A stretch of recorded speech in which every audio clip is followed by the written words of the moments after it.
వరుస ఫెయిల్యూర్స్ తో కష్టాల్లో ఉన్న సల్మాన్ ఖాన్ నెక్స్ట్ దేశభక్తి సినిమాతో ప్రేక్షకుల ముందుకు రాబోతున్నారు.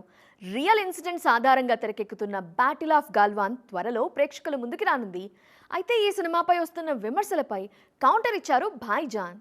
ఒకప్పుడు బాలీవుడ్ బిగ్గెస్ట్ సూపర్ స్టార్ గా ఉన్న సల్మాన్ ఖాన్ ఈ మధ్య తడబడుతున్నారు. భాయ్జాన్ కాంపౌండ్ నుంచి మినిమం వసూళ్లు సాధించే సినిమా కూడా రావట్లేదు. Action cinema, family drama, spy movie ఇలా ఏ జానర్ ట్రై చేసినా సక్సెస్ మాత్రం రావట్లేదు. అందుకే నెక్స్ట్ ప్రాజెక్టు విషయంలో జాగ్రత్తగా అడుగులు వేస్తున్నారు భాయ్జాన్.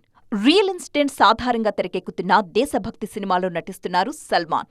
బ్యాటిల్ ఆఫ్ గాల్వాన్ పేరుతో తెరకెక్కుతున్న ఈ సినిమా ఏప్రిల్ 17న ప్రేక్షకుల ముందుకు రాబోతోంది. ఆల్రెడీ ఈ సినిమా ప్రమోషన్ స్టార్ట్ చేసిన మేకర్స్ టీజర్తో పాటు ఒక సాంగ్ కూడా రిలీజ్ చేశారు. అయితే ఈ క్లిప్స్లో సల్మాన్ లుక్స్ మీద విమర్శలు వినిపించాయి.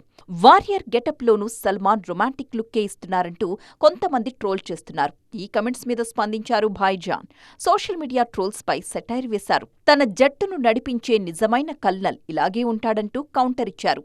చైనా బోర్డర్లో జరిగిన సంఘటనను బేస్ చేసుకుని ఈ సినిమాకు అపూర్వ లఖియా దర్శకత్వం వహించారు.